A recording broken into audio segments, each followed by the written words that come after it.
All right, everybody. Thank y'all so much for being here today on this Tuesday evening. My name is Jamie Boudreaux. I'm the Chief Communications Officer for Lafayette Consolidated Government in the Mayor President's Office.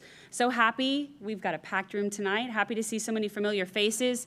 I just wanted to walk through a couple of housekeeping things for y'all for the evening. We're excited about the content. I don't want to take up too much of your time, but this meeting really is focused on drainage as it relates to downtown UL and the Freetown areas. Tonight we're going to talk about, you'll hear from quite a bit of speakers in the room. We're going to kind of walk through some of the recent storm events that we've seen, talk about Johnston Street as an opportunity, and Mayor President's really going to open us up this evening to help set the tone for the meeting and talk a little bit more about some of those other things we will discuss tonight.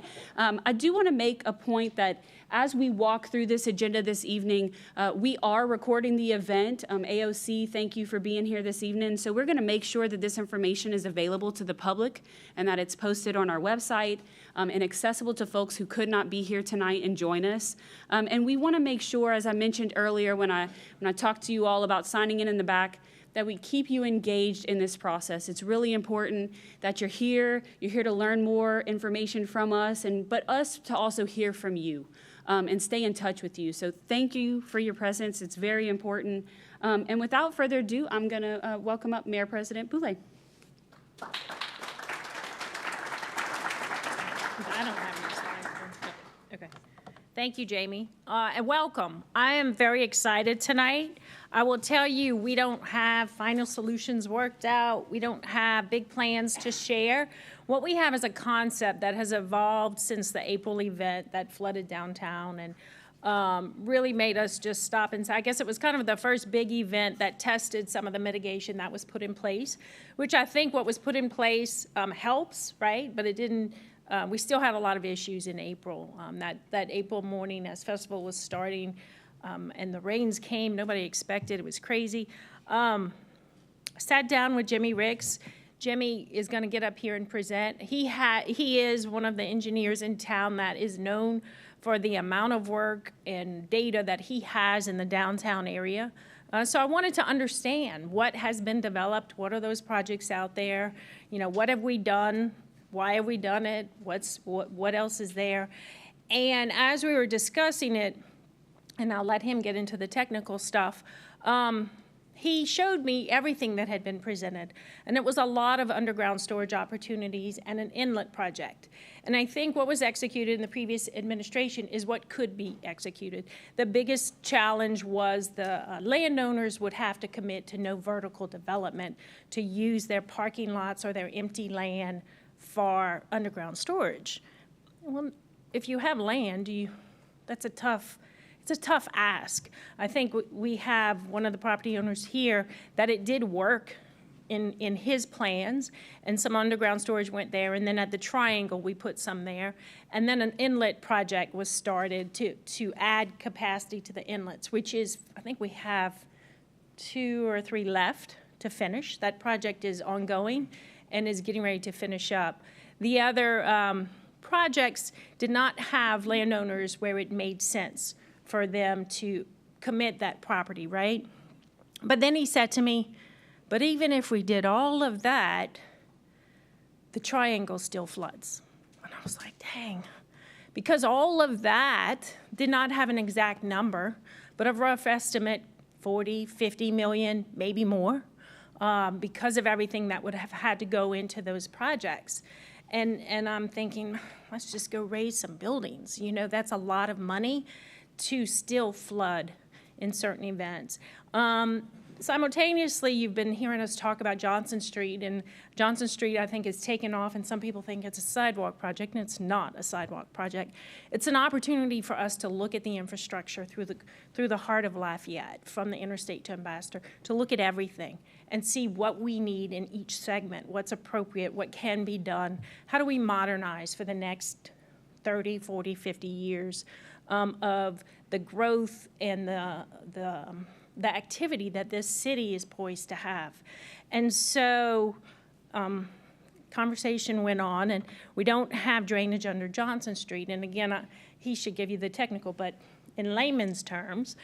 Lee Street was an original canal, as many of you know, and so all of the water from Freetown comes across Johnston Street to Lee, and all of the water from downtown comes to Lee, and it travels down Lee Street to Lewis Street.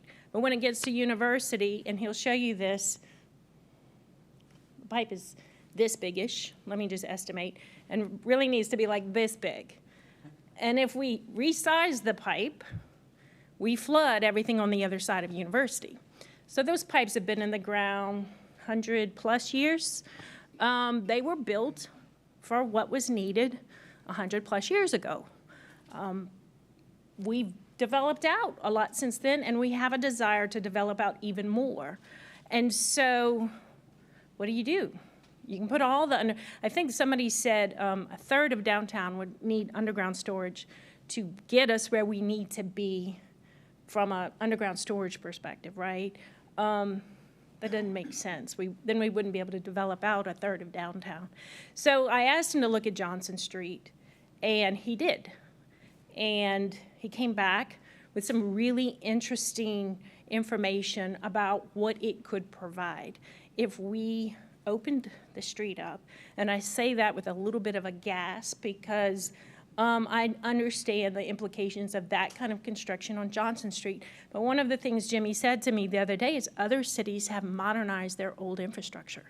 They've done it. They figured it out.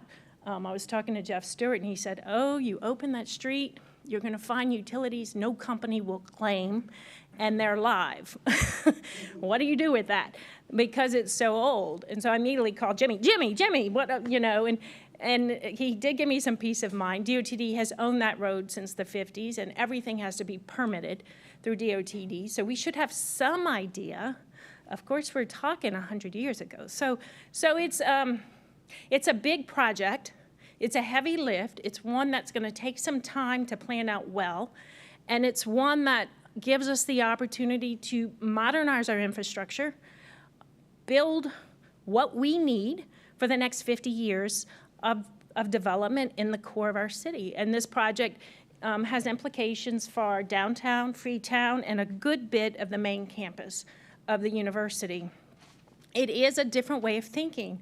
And I have actually asked, as we look at the Johnston Street project from I-10 to Ambassador, how can we identify areas of concern, like downtown and Freetown, and areas of opportunity, like Johnston Street?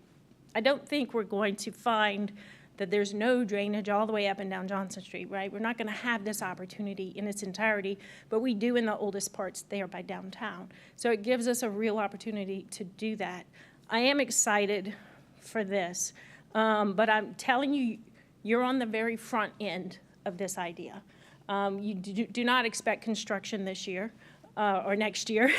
It's going to take us some time, and we need to do it well. We need to really methodically go through and establish what is underground.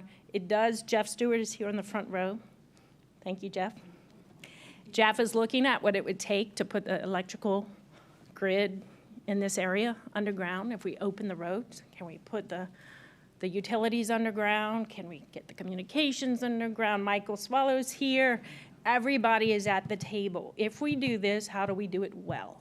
And that's the biggest thing. So the front end side of this is important for us to take the time to methodically go through each piece and to make sure when we open that road, we're prepared to go in, do what we need, close the road back.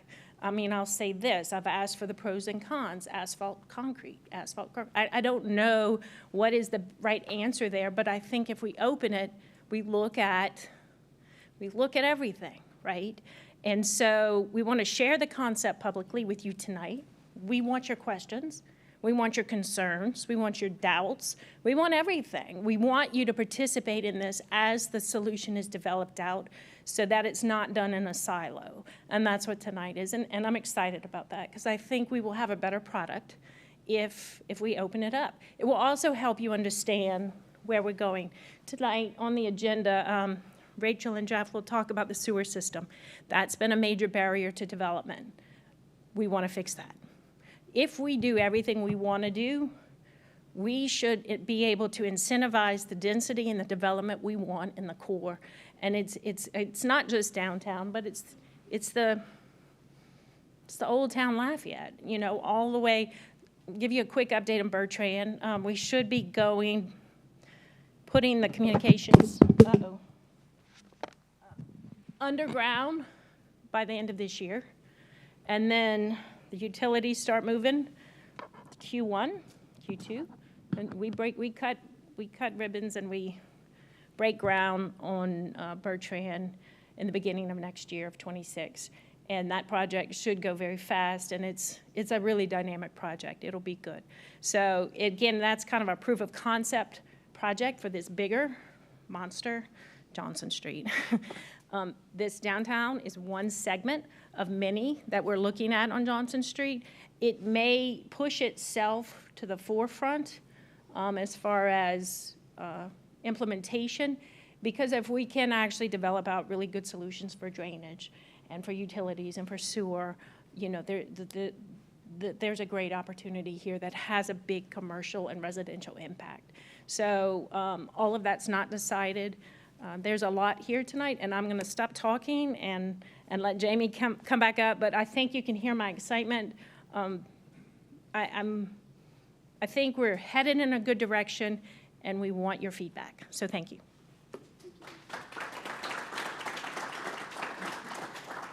Thank you, Mayor, President. So without further ado, I'm going to invite up Brian Smith, our LCG Drainage Director, as well as Warren Abity, Public Works Director, just to kind of give you a little bit of background information for maybe some of you that missed the council presentation back in June. They've got a couple highlights back from that to kind of set the stage before we lead into the Johnston Street opportunity. So y'all take it away.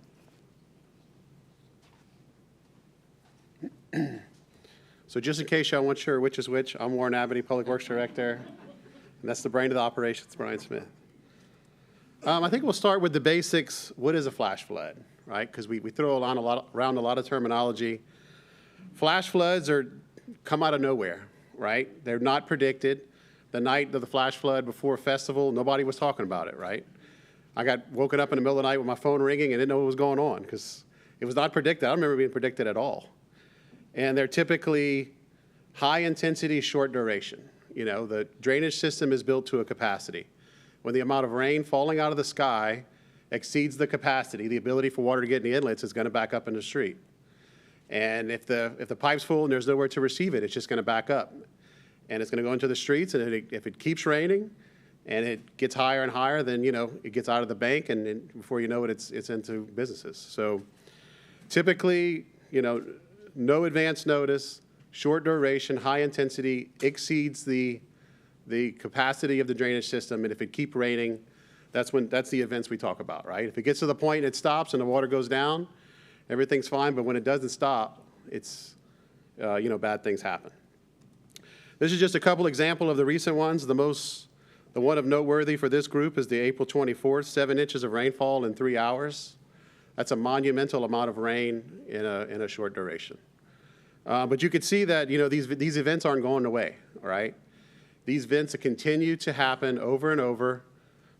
There's generally not a lot of prediction, and the ones we talk about are, you know, the ones that hit the highest duration at the shortest amount of time. So if you look at May 7th, 4 to 5 inches over 24 hours, that in nowhere compares to 7 inches over 3 hours, right?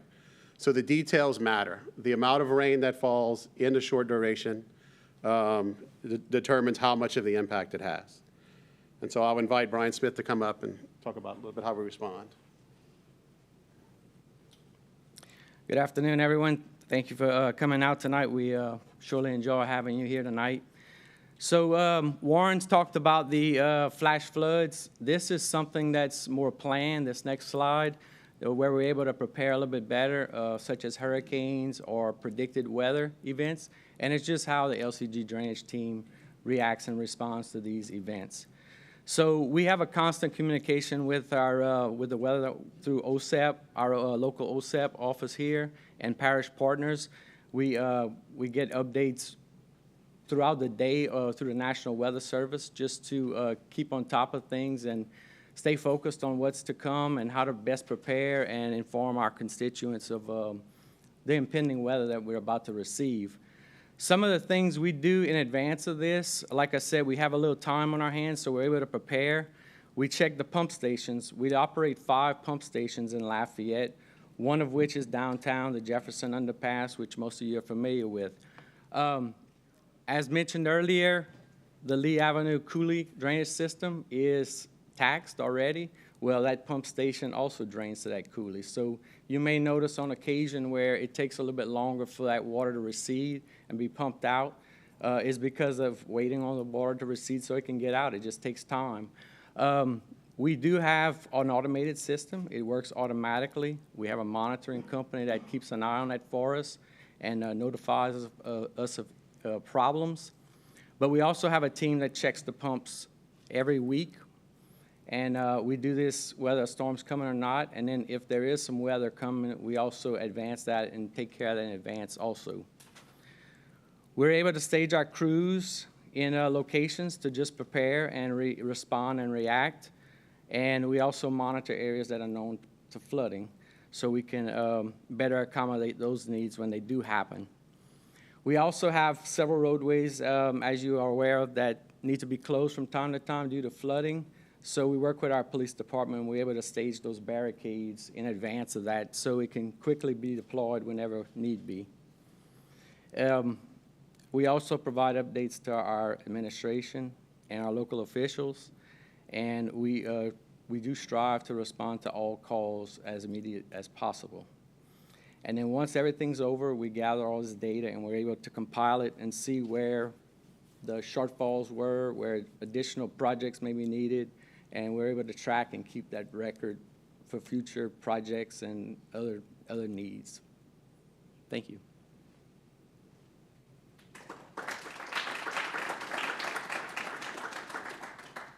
Thank you. So hopefully that paints a better picture for those of you that might not be familiar with Public Works or the drainage teams and understanding what it really takes to not only prepare, but to mobilize, and then what happens after the storm.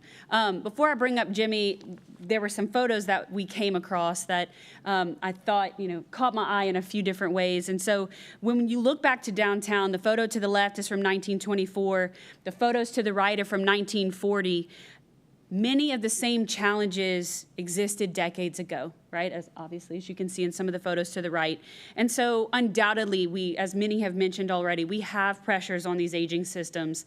And we really need coordinated solutions that help to think about the future, especially as we see these events increasing. So it's important for us to modernize now. And without further ado, I'm gonna welcome up Jimmy Ricks here to take us through what that opportunity will look like.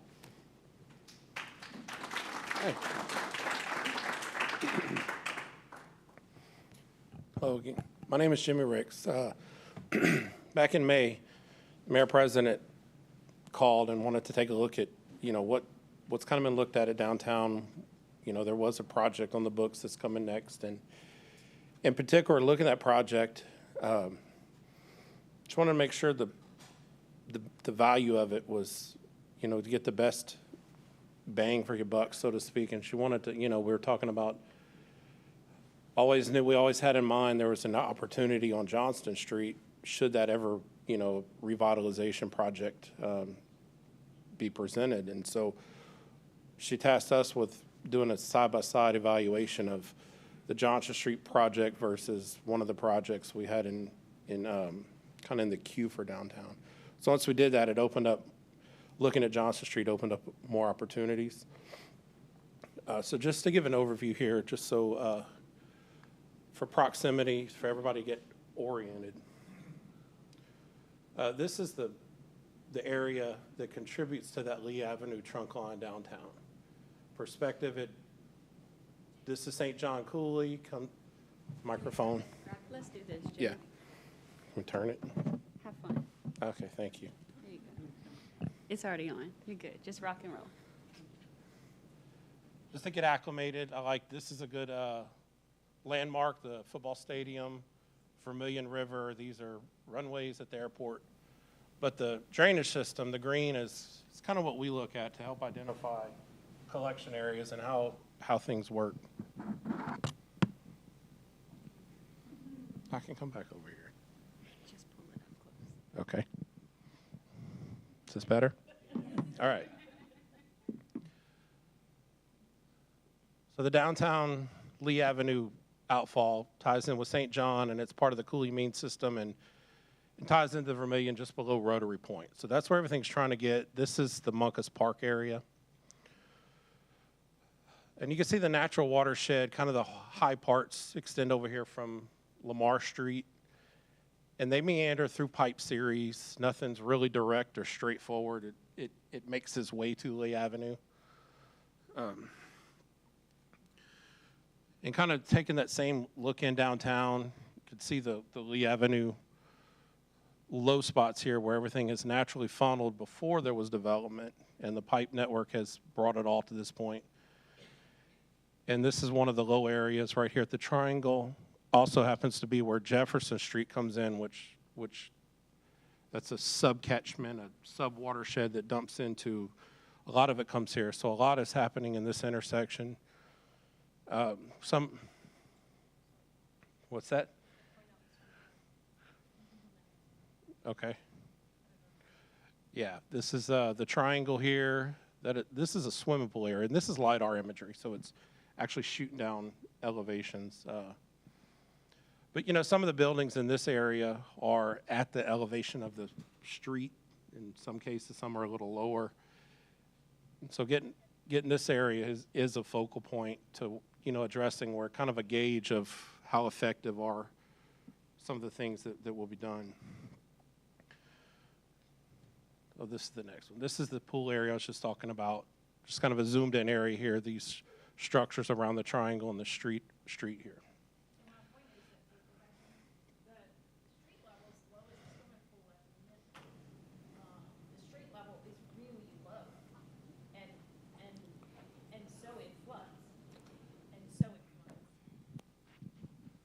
To add to that, there's a pipeline coming from down Jefferson Avenue, Jefferson Street, that kind of dumps into this area here at the trunk line. And of course, when that's overflowing, it's trying to connect into there. It's just, it's not able to get in and comes up out of the system.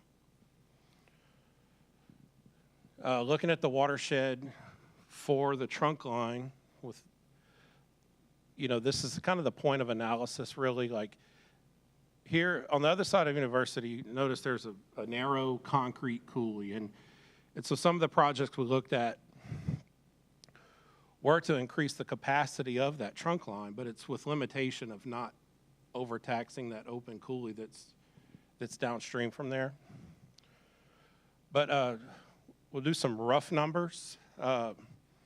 Approximately 232 acres drains to this area.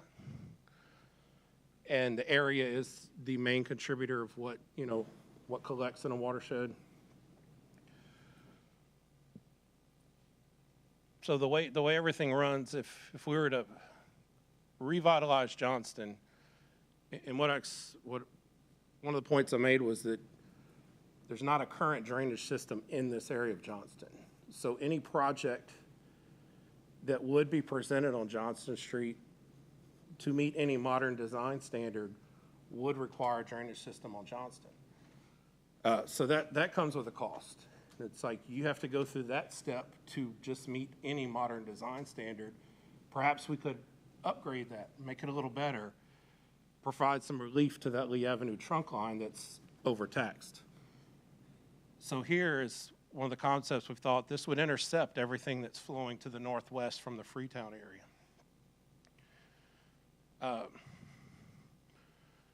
Going back to Lee Avenue real quick, this is just conceptual of what we have on Lee Avenue, and if we were to create structures that could convey everything that comes there, it would require about four times of what's there now.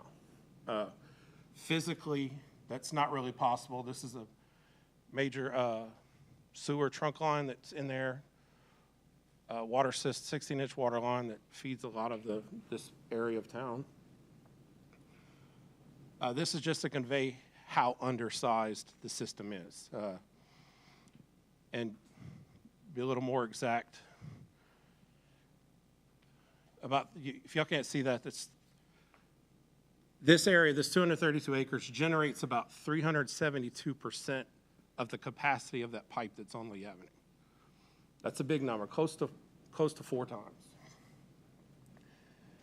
And so the concept of intercepting some of this runoff reduces the trunk line here from 232 acres down to 148 acres. That still generates a runoff about 250% of the capacity of what's there. So it helps some, but there's still, there's still work to be done there.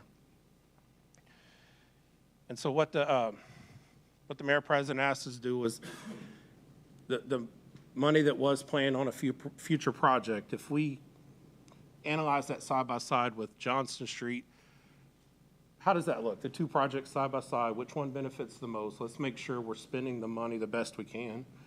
And so in that process, it just opened opportunities to start looking at other ways to alleviate that trunk line on Lee Avenue. So to further help this watershed, few strategic locations up to 3 that could,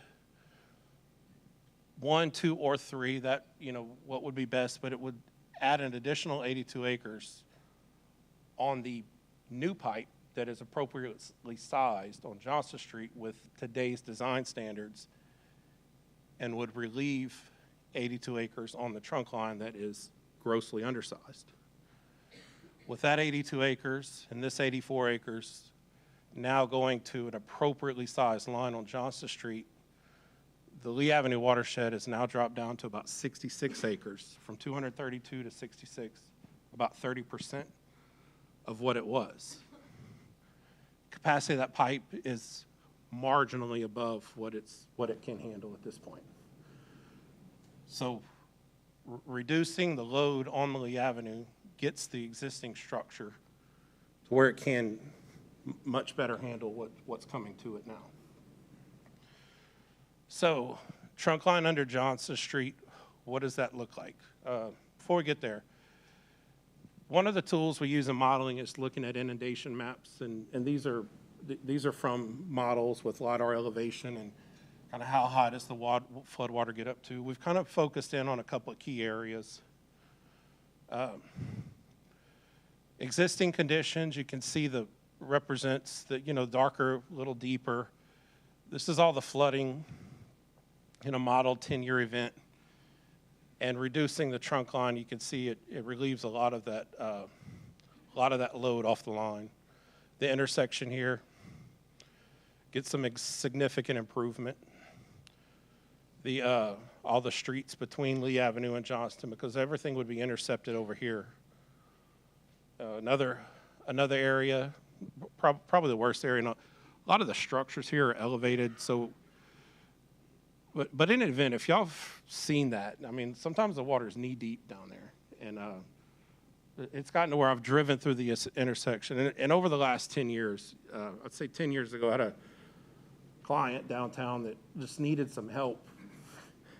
And we looked at everything within the site, and I'm like, well, you can do this, this, and this, and then looking off-site, and I'm like, there's not much you can do with the Lee Avenue. So I spent a lot of years in rain events going to look in manhole, go and look in catch basins, which way is it going, what kind of flooding events is it? And I've seen some times where this area is knee deep in this location. And it is low, it's a natural low spot. But reducing the watershed by 70%, it takes the large load off, and you can see visibly just the volume is not there. It's rerouted. So Jimmy, speak to the water in the streets when we have a major event. Yes. Yes. So when we first started looking at downtown, identifying the system that's there now. A few key things of when a street road is designed now. Profile, it's the slope of the road. Like if you're looking at a gutter, what makes it go up and down? Downtown is flat. So that profile of the road of a street design, it routes it to an inlet. The inlet spacing is what collects the system, gets it off the street. in a current design standard, we typically see anywhere from 80 feet spacing, 110, 120. In downtown, we have areas that maybe 400 feet between inlets. So the water, it's flat, but it's got to go a long way to get to an inlet. So it moves off the street really slow. So without a ditch system, you know, the curb really is a ditch conveyance system. So keeping water between the curbs would be a success. That would be a great success, considering that gravity's not able to guide it to an inlet, and the spacing of the inlets from the design is small. So with the idea of, just to expound on that a little bit, a current design standard, we think it's okay for the spread of the water in the road to take half of the travel lane, half of the outer travel lane. That's actually a standard in the DOTD hydraulics manual. And that's at a 2.5% crown on the street. Most of the streets downtown are closer to 1% or less. So that 2 inches, that's half the lane, in the downtown area with flat streets, that really covers the center line of the street. So what I'm saying is, a current design standard, half the lane, it would take even tighter spacing of inlets to meet that with flat streets and with these flat crowns going, you know, center line of the street. So did that answer your question? Yes, but A little more. I mean, I guess. Expound a little bit. I guess from a lay perspective, if there's water in the street in an extreme event, I think we all have to be patient until the water gets out of the street. The ultimate goal is to make sure we're not flooding structures. Yes. The street flooding in a major event is still going to happen to some degree, but the streets are actually designed to hold that water in that kind of event. Yes. So, conveying the water down Johnston Street, what does that look like? Looking at different options, I know there, you know, how to address this with right-of-way utilities on the outside lane. What we've recommended is a structure to be placed under the auxiliary lane. With a place on the auxiliary lane, we don't need parallel pipes on the curb where utilities are. In the event of repair, maintenance, the two-way left turn lane could be closed, and the travel lanes on this corridor could remain open. But this is all part of the process. It's in process being developed. Other options are out there. This is a scenario we're calling it a potential typical section. That was the last slide I had. You want me to expound on anything? yeah, so, Okay. Yep, stay up here. Okay. So I know we've looked at potential pricing of the drainage elements, and Jimmy looked at them several different ways. But if we do I guess the whole package, right, that he's talking about, from a drainage perspective, Jimmy, was at close to $12 million Yeah. from a drainage perspective. Drainage structures, yes. Drainage structures, Drainage structures. right. Well, we established a baseline that any project to revitalize streetscape on Johnston Street be about $5 million in drainage just to drain Johnston Street, what's there, with catch basins, pipes, cross drains, bedding material. That would be $5,000. So the difference between 5 and 12 $5 would million.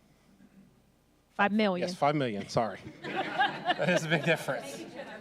Okay. So that difference between 5 million and 12 million would be the relieving the load on Lee Avenue. And so taking the east side of Johnston with Freetown and rerouting the other 82 acres from downtown. So that'd be a delta of roughly $7 million. Yeah, so about 12, but talk about, I guess, the projects that have been looked at previously, because one of the things, I didn't really know Jimmy, but I knew he had done the work downtown, and so I wanted to understand the work that was being proposed, and one of the things he said is, we do Johnston Street, we don't necessarily have to do the other. It's important to know that's his work too.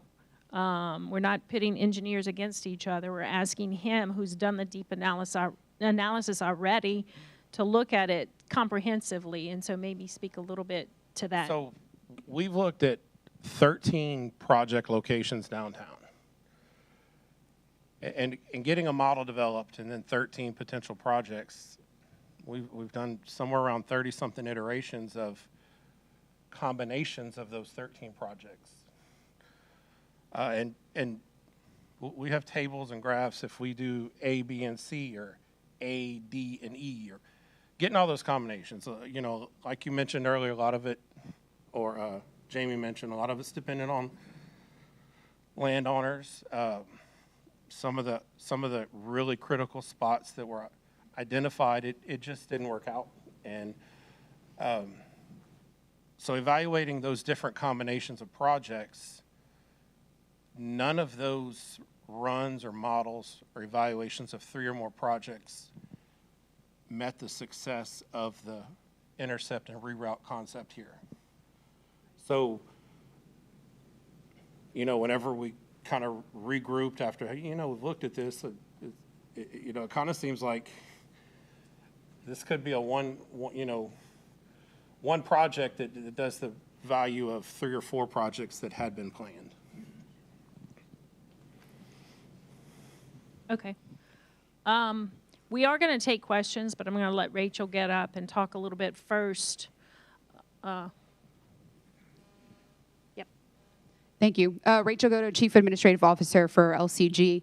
I was given the hard task tonight to ask for 2 things. 1 is patience, and 2 is time. Jamie, if you could hit the, next slide. So just want to talk a little bit about the timing of the project. As you all know, any construction project takes time, right? What we're doing also in the midst of this project along Johnston Street is looking at securing state and federal funding. What we understand, just based on our experience, you do a local project with local dollars, it's really fast. You start involving the state and feds, which we need the states and feds in this partnership, it's going to take a little bit longer than what we all typically would like. So just to throw some big time frames, don't hold us to it. Again, I'm asking for patience and time. 1 is, so this is kind of the kickoff, a conceptual design, right? We talked a lot about a concept tonight. We're also looking for feedback. So we talked a little bit earlier about taking questions. We want to understand some of the concerns, the challenges that we may face. Also understand what are some of your concerns and things that we may need to consider while going through this particular project. So collecting resident and stakeholder feedback, and then looking at, you know, taking this from concept to preliminary engineering and design. That could happen somewhere between, you know, the end of this year and next year. And then, of course, talked a little bit earlier about the importance of having the states and the feds. We will need to go through a process of securing a lot of the funding. We do have several applications in currently seeking out funding, not only from the state for capital outlay, but also an application in, I believe it's a bill, I don't remember the exact funding source, but it's a federal application for upgrades to Johnston Street. So a lot of that will take some time. We're looking at securing that funding probably in 2026, early 2027, and hopefully sometime between the end of 2027, 2028, we hope to maybe start construction. And that's you know, a very tentative date, but again, just to give you some time frame about how a project like this materializes, it's not going to be an immediate. It will take some time over the next couple of years, so for planning, for execution. And then just a couple of other things that we wanted to mention. We do have a lot of activity in general from a drainage perspective, and Jeff's going to get up here in a few minutes to talk about also some impacts to sewer and I guess the type of development that it could unlock in the future regarding downtown and also surrounding areas. So just a couple of thoughts on what we have under construction and under design from a drainage and flood mitigation perspective. We have about $82 million in 6 projects that are under construction. Bayou Vermilion flood control, which some may refer to it as Coolio-Decon or Homewood. If you have specific questions on that, we can kind of go through some of these a little bit later, or you can pull me to the side and ask me specific questions. We also have the Vermilion River spot dredging, and more so, we are in partnership with the U.S. Army Corps of Engineers to look at the larger drainage project along the Vermilion. We also are in the very tail end of wrapping up construction on the 86 inlets, and I believe we added a couple more to the project for downtown. And then we're continuing to execute localized flood mitigation contracts throughout the entire parish. We also have River Oaks subdivision detention, Mill Creek drainage improvements, and then we have quite a few of these under design, about $11 million worth of roughly 8 projects or so.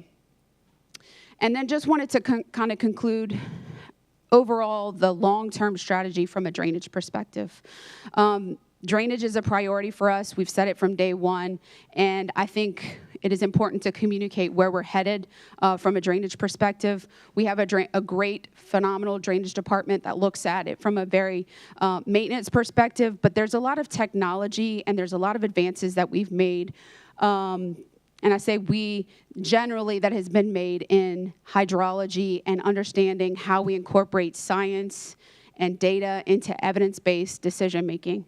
That way, when we make decisions on drainage projects, it's not driven by a particular individual or idea, that there's typically evidence and science to kind of back that up. So what we're looking at implementing over time is a stormwater management framework that includes living hydraulic model. We have quite a few significant modeling that has been done not only across the state, but also here locally. So how do we implement some of those models into longer term decision making, whether that's regional projects, local projects, and being a part of the larger conversation.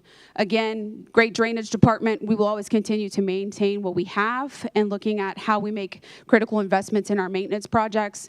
Stormwater system capital improvements, we mentioned some a little bit earlier about some of the projects that are currently under construction and under design. And then always looking at funding strategies from partnering with the state and the feds on a variety of projects. One of the projects that consistently gets funded at the federal level is home elevations. So that is part of the long-term strategy. It's one component, right? The project we talked about tonight is not going to fix all of our drainage problems. This is a multi-pronged approach that we're trying to implement, knowing when do we maintain, when do we construct a project, when do we have to elevate or buy out a particular property because it will be a repetitive repetitive loss continually, and how do we implement those strategies. There will also need to be a we will need to revisit some of our regulations that we have, ensuring that our development is participating in the process. I think we have really good development standards in the city. There may be some considerations in the future about looking at our unincorporated area. Again, water's not limited to the city, not limited to the parish. It's not even limited to this parish. It crosses multiple political and jurisdictional boundaries. So revisiting our regulation, and then also continuing, like tonight, engaging with the community, educating the community, so that each individual understands their individual flood risk and how they can participate in their own flood mitigation. We want to ensure that there's an understanding that when we flood in our streets first, then in our yards, and hopefully never in our homes. But that is kind of the priority, and how we will make funding decisions moving forward is conducting projects based on, ensuring that homes don't flood. And if that means that a street floods and area has to stay in their particular structure for a little while longer to make sure that everything drains, that's kind of those types of decisions that we're trying to look for moving forward. And again, implementing near-time flood warning systems, again, trying to put, a lot of that science into what we do as a government. We are in partnership right now with the Acadiana Planning Commission on Acadiana Regional Gauge Network, where we're looking to deploy about, I would say, 40 to 50 gauges across Lafayette Parish. That will give us better science, better high water marks, understanding our flows better. And so we have implemented some of that within our Public Works Department, and we're just looking at expounding upon that. And that gauge system will cross Acadia, St. Landry, Lafayette, and Vermilion, so we'll have data all throughout the entire larger watershed. And then, of course, Clay Boudreaux, who's here with CDMP, does a tremendous job at our CRS program, and that is a program that you participate in as a government to implement flood mitigation measures that eventually buy down your flood insurance premiums if you carry flood insurance, and I'm not sure what happened to the thing. But so all that to say, this is the direction we're headed in from a drainage perspective and looking at implementing these types of long-term strategies as we move forward in our decision making. Thank you.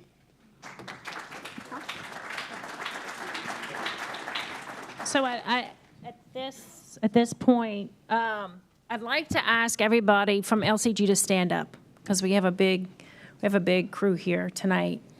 And if you know them, they come from different departments. It's not just Public Works, it's drainage, it's LUS, it's LFT fiber, it's accounting, it's legal, it's my office. We're not just talking about, it's planning, I'm sorry, a drainage project. If we're gonna open the road, every one of these departments is involved because we're going to look at everything. And when we close it, we're going to put it back in a way that creates place, that creates a sense of quality and addresses the pedestrian issue we have, particularly in this area. So tonight we're focused on drainage, but I don't want anybody to walk away and just say, oh, it's just a drainage project, because it's really not. It really gives us the opportunity, and I said it earlier, to look at the electrical grid, to look at the communications grid, to understand the sidewalks that we need, the connections that everybody wants. The university to downtown, another project aside from this that's also moving, that we've kicked off is sidewalks from St. John to Taft. So on University on both sides. So that project is you'll see the surveys go out for that right now. So just understand that this starts with drainage, but it gives us the opportunity to be very comprehensive. And so I do want to thank everybody from LCG who's here. Again, I didn't say everybody had to be here. There is a lot of enthusiasm about this. There's a lot of people excited to be a part of it and to put their fingerprints on what could be a real revitalization for the city of Lafayette. So yeah, give it to Jamie now. I'm going to put this down. Thank you.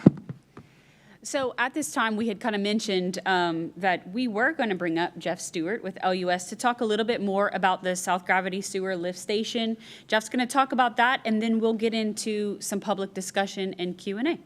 Before Jeff starts, I'm sorry, She's excited. I know, but I saw Julie Emerson back there, and Kenneth. I thought I saw Kenneth.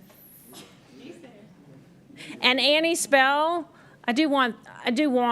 So these guys are critical partners for us. Do know that. They're also here. And Mandy Mitchell, I see Mandy. At the end of the day, this is economic development. Let's not lie. This is about creating that commercial corridor, what's commercial, university, residential, all of it, that really helps us grow and sustain as a community. So I do want to thank them for being here. They are critical partners. We cannot do it without them. And so thank you. And now I'll give it to Jeff. You sure you don't want to come back up one more time? All right. Jeff Stewart, LUS Director. So this is the non-drainage part of the presentation. I hope you find it exciting and interesting like I do. But this is one of those projects that it can really improve Lafayette. And so it's taken us about 7 years to get there. We've been talking about it for a while. I'm sure some people have said, Jeff's only going to talk about it. He'll never do it. But we actually have it in the works now. We actually have a contract signed, which is a big deal for us. Drainage and sewer are completely different. They should be completely different. Sometimes we run into issues, but they are similar in this. The pipes in the ground served its original purpose, and they did a good job. But as we change, as we evolve, as we develop, the pipes in the ground sometimes have to change. And, the sewer system downtown and then the surrounding areas works for what happens today on a dry day. But we know we get a lot of rain. Talked about the rain events that we've had this year and over the last few years. What we cannot do is allow sewer discharge, which means overflowing into the streets or in your home or business. We can't allow that to happen when we know we have a problem. And so we're doing a few things at LUS to try to solve these problems, and one of them is construct a large lift station. And I say large. It's going to be probably, once it's constructed, one of our top 10 largest. It's going to serve a big portion of Lafayette. It's going to allow for a lot of opportunities for a lot of people, and we've had a lot of help to get there. And I'll point out, by looking at the numbers, it's a $17 million project. $17 million, fortunately for us, with the help of stakeholders downtown and the university and neighborhoods and economic developers and others, we were able to secure $5 million of federal funding for this, $5 million, so almost a third. Still, we got to put up almost $13 million of LUS funds to make this happen, but it's worth it in a lot of ways. We're going to open up opportunities for about 2,000 residential units to be constructed, 2,000 additional. So you can think about what downtown is now and all the things that are happening, some of the university activity, all the things that are happening. Multiply that by several times over, and that's what we're going to be able to see now, and not cause a problem for our existing sewer system, not cause a problem for the neighborhoods, not cause a problem for the businesses. Actually enjoy the growth opportunities. We apply policies, across our utility system about how to develop utilities and how, developers help us construct them. Well, when you look at a redevelopment or an infill situation, it's more expensive. That's why the price tag's $17 million. And with the help of a lot of entities, we were able to get this done. The contract was signed earlier this summer, and we have a notice to proceed. We expect this lift station, which is the lift station and about 2.5 miles of force main, so the pipe that gets it to the plant, to be about a year construction. But don't wait a year to come talk to LUS about how to secure capacity in this lift station. We are actually looking at reservations right now. If you have a development or potential development, or you're thinking about something, or you want to think about something, come talk to us. We'll talk to you about what can and cannot happen, where it can and cannot happen, and what the requirements are to get your guaranteed reservation of sewer capacity. And of course, with that comes a great water service and electric service too, and I'm sure Michael will offer fiber services as well. But what we want to do is open this up as an opportunity. It's going to be a huge project. It's been in the works for quite a while. We actually, part of the delay, and Rachel mentioned it earlier, is we had to go through EPA to secure that funding. There's just a few more hoops to jump through, but it's well worth getting $5 million to pay for this project. And so it's underway. It's finally a thing now. It's happening. The actual lift station is going to be along St. Mary behind Taco Bell. I stay behind Taco Bell at the coulee. That's where the lift station is going to be. And then the force main is going to ultimately get us to the South Sewer Plant on West Bayou Parkway, which is near the West Bayou Parkway and South College intersection. This is the service territory. When I talk about it serving a pretty big area, it's hard to see. So we had to put a few streets on here to kind of give you the perspective. Due north is to your left. We couldn't get it that way. It kind of went funky on the screen. But you can see the area, and you can look at some of these areas and say, yeah, that's the old part of Lafayette. Yeah, that's an original part of Lafayette. What we're doing with this project is we're going to build the lift station and force main pretty much in parallel to the existing pipes in the ground. So we're going to intercept, similar to drainage, but not the same, right? We're going to intercept some of the sewer discharge, bring it through our new lift station, and then pump it to the plant, which means everything in this shaded zone will have an opportunity to expand 2,000 residential units. And I say 2,000 residential units because it could be the equivalent commercial. Residential sewer profile is much different and much higher demand than a commercial sewer profile. And so, you have some trade-off there. So it's 2,000 residential units is kind of the maximum. But you can see what the impacts could be, how far-reaching it's going to be, how much of Lafayette it actually captures. It's a $17 million project, but it's going to serve quite a bit of Lafayette, allow for those opportunities for growth. Ultimately, one of our goals is to provide services, right? High quality, reliable, low cost, and all these things. But it's also to make Lafayette a little bit better. And these projects that we're talking about tonight is going to make Lafayette a little bit better. This will allow for some opportunities for growth and some new exciting things, along with the drainage. It's going to make Lafayette a little bit better. And so with that, that is all I have.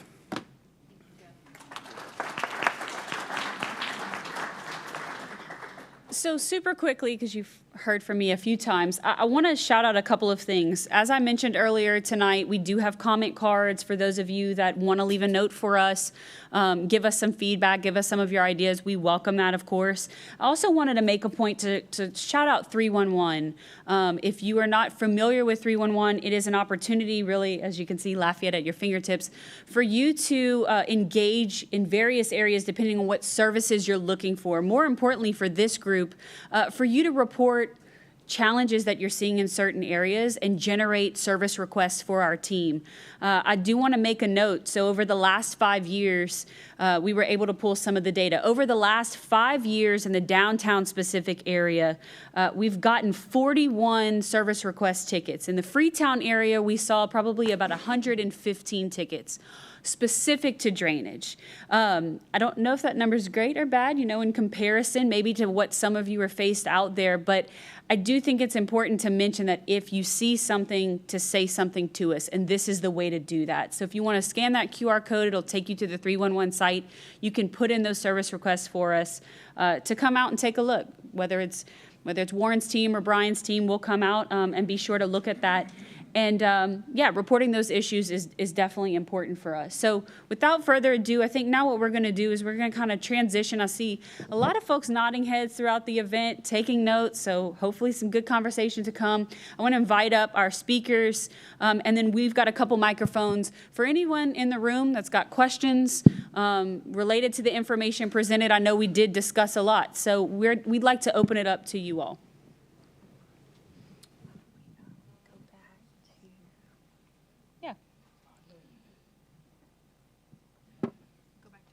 You all are looking pretty quiet right now. So anyone in the room? Yes. Good evening, everybody. I guess this one would be for Mr. Ricks there. Where does that Johnston Street project outfall to? The It looks like, is that into the St. John Coulee? Yeah, that's a good question. Is this on? The Lee Avenue Coulee is the first blue line you see, and the St. John Coulee is there. It'll actually go into the Lee Avenue Coulee, which, if you see as that flows, it meanders. It's still narrow, kind of around till it touches St. John. We will need to make a connection to St. John with this additional flow. We do have to meet the FEMA requirements for a no-rise in this area. And so where that narrow Lee Avenue, the Lee Avenue Coulee, where it extends, we'll need to make a connection between the two to allow split flow to convey more over to St. John and not add the pressure on the tight area of the Lee Avenue Coulee. Thank you. So one of the things the engineers have to figure out is the size of the pipe, the depth of the pipe, and the slope of the pipe, I'm learning. And that will time the water appropriately. We want to make sure, that's some of the engineering that has to happen, that when all of the same water hits here, because it's the same water that was coming here regardless, it's timed properly and the system can handle it there.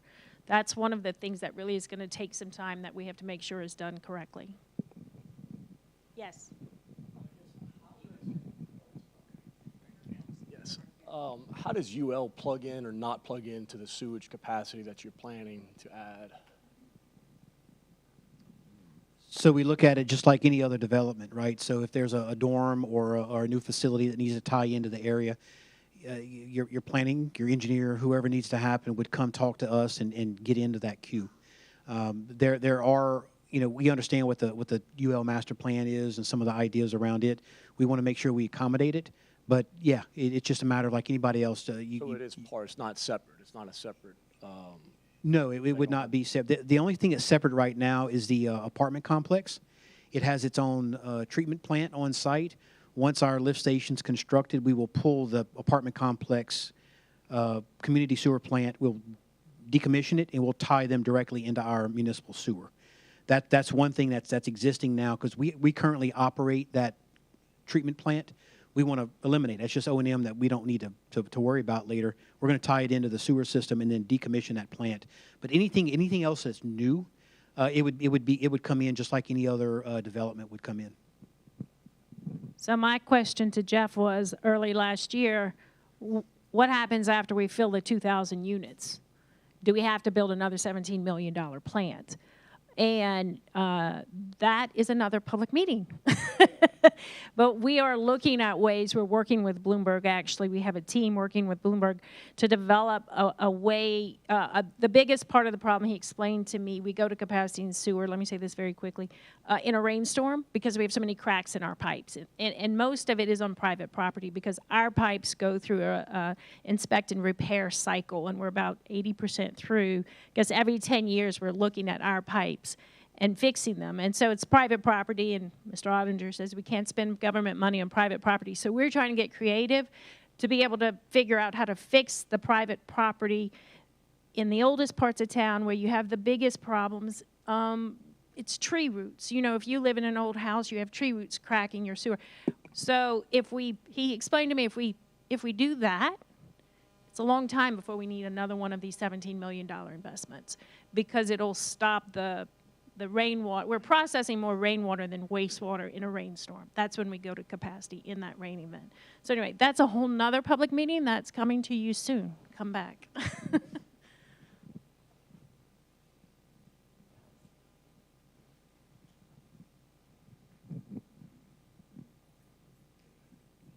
Hey, my name's Frank Kinsel.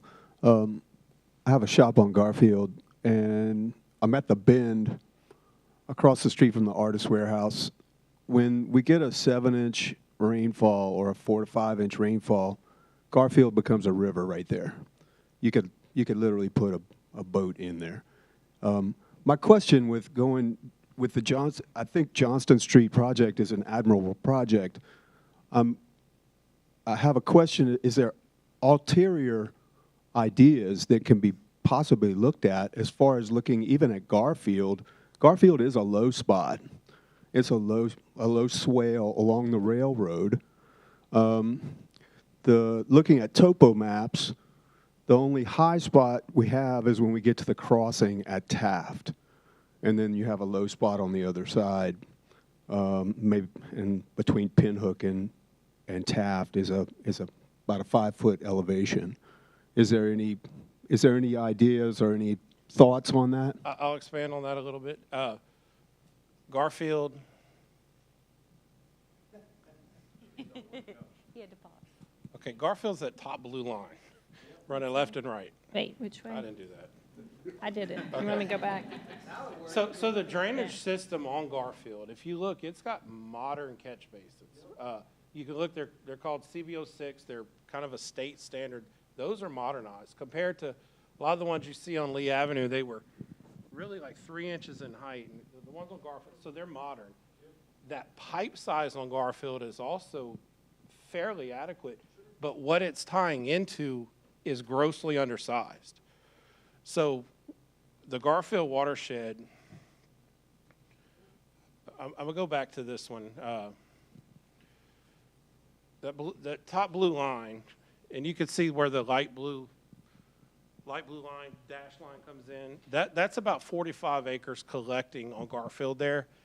And it gets to the Lee Avenue trunk line and attempts to go southwesterly. I'm right here. Oh, okay, yes, that is a low spot. This whole area right here Yes, is underwater. I'm aware of that. Okay.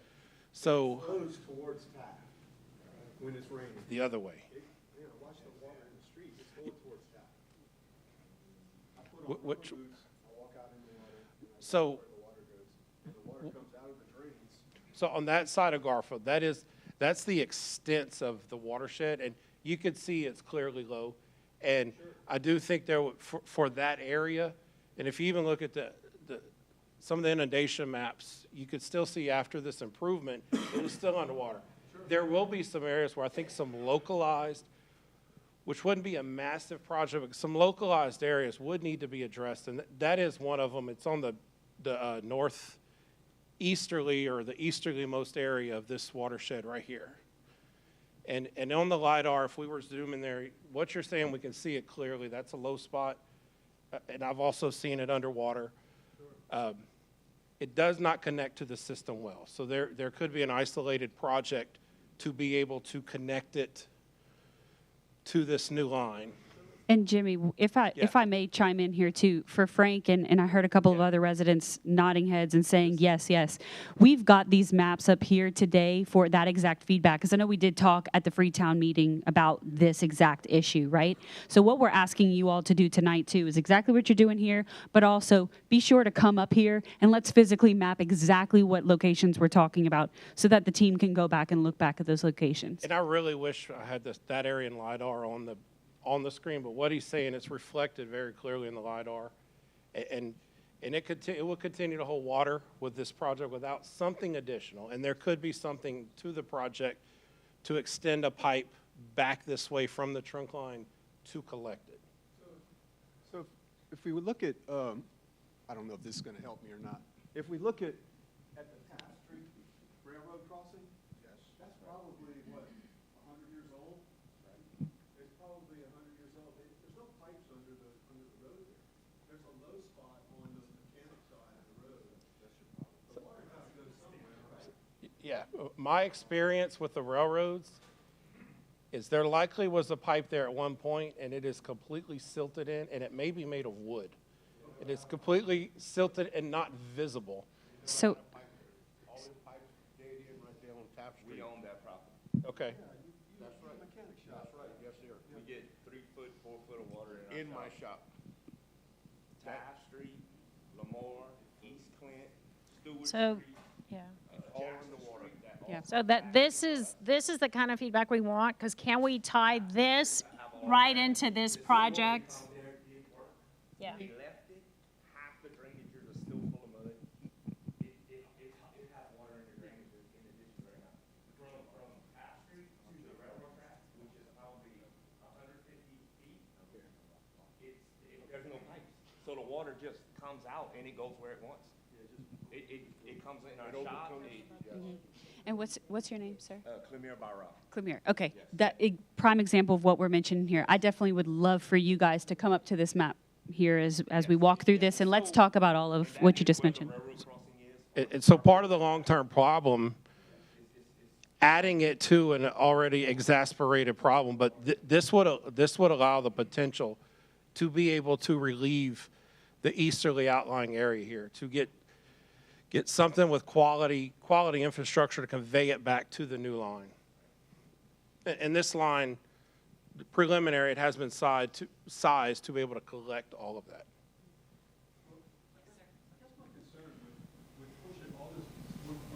We're still moving all this water towards the lead coupe, right? We're still moving we're inundating this section of watershed. If we can relieve some of that pressure by redirecting it some other way, then we're not pushing all that water into that watershed, which potentially could inundate other businesses and other homes and stuff that are being affected by that bottleneck at the lead under the road. So what the new line does, it intercepts all that before it ever gets to Lee. So it'll never get to Lee, and it'll be placed in an adequately sized structure to convey it out. Today, it all comes to Lee. And So it does. It all comes to Lee. And what happens, we actually went to the underpass and looked at the pumps. Brian opened up the pumps this week so we could figure out the direction the water's being pumped. It's being pumped into the top of this system, and it's sitting in the system until this pipe cleans out. So everything in this watershed today has to come through this little bitty pipe. And so what this is doing is diverting 75% of that water.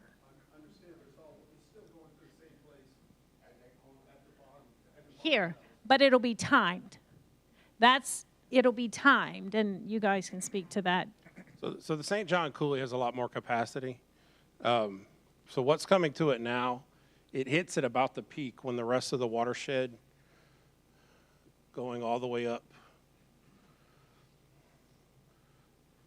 the watershed up in this area, where the interception will be able to hit it before the peak of all this coming to it. And a lot of times, probably what you see is it sits there until it has a direction to go.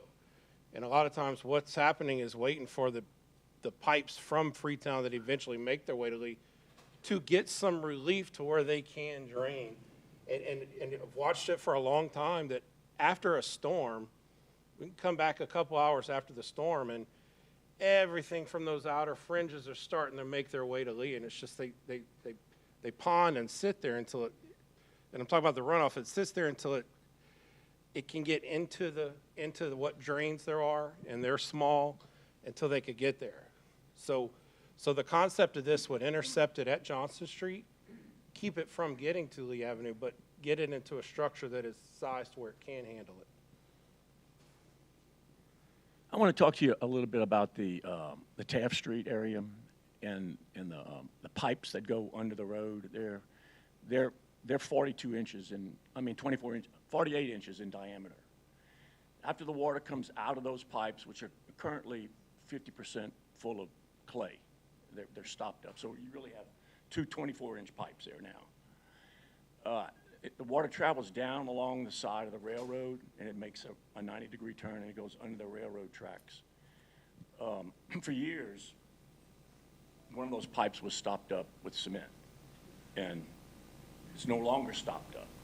However, the railroad, when they changed the pipe, they put a metal corrugated pipe in that's got a 50% coefficient restriction. So it flows 50% less than it was originally designed had they had put a smooth cement pipe in, okay? So that's two 36-inch pipes there. That system is a main outfall. It's flowing at 75% of what was originally designed, okay? And then beyond that pipe, and I know this for fact, I did a drainage study. I hired an engineer. Beyond that pipe, those pipes on the other side of going towards the thruway, there's a wooden catch basin. We call it a box culvert. Yeah, I don't know if that's city property or in the railroad easement, but beyond that point, the pipes get, and Brian may be able to verify this, but the pipes get significantly larger, and then they turn and they go down to the river outfall, which is a 10-foot pipe. I stood in it. I'm 8 foot. I got an 8-foot reach. I couldn't touch the top of it. So, has that been explored to be repaired? So you're talking about just on the other side of the railroad where it kind of makes its way back in this direction? It follows the interstate. It goes down. That's where the outfall The is. throughway. Yeah. It follows the Yep. Right side going down. Do you want to? It's two 10-foot pipes. They're huge.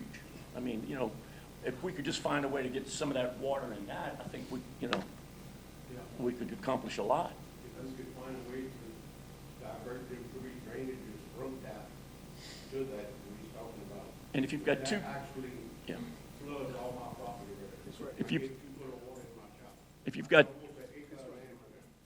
That's available. It's right there. Yeah, if you've got two 48-inch pipes, and let's say they're clean, they're not, they're 50% full, so they're two 24-inch pipes. If they're clean, it doesn't matter. You don't get two 36-inch. So I will say this, we will look at it Yeah. and see, does it make sense? I think it has to make sense from a technical perspective, but can we look, and I did ask on the university, when you look at the footprint, it doesn't cover the entire main campus. We're looking, what does it make sense? How much can we actually cover with this one system? And I think this is on the outskirts, and so it does make sense to look, can we solve some of this in this project? But I think that's going to take further study. Anyone else in the room? Good conversation. Yes, Cindy. So my question gets you off all of that stuff. Mine's totally different. I'm looking at the changing of Johnston Street. So if we're putting drainage under Johnston Street, the section between the thruway and University is only 4 lanes right there. This graphic is 5 lanes. So are we now going to remove things on the sides of the road? I wish we had that much right away. We don't. The structures are there. No, we're going to have to work within the perimeters that we have on each segment of Johnston Street. I think what he was showing was a typical section. Does it mean that doesn't mean that's what it's going to be throughout, okay? Right there, you've got 4 lanes. And then I was looking to see how much of a sidewalk.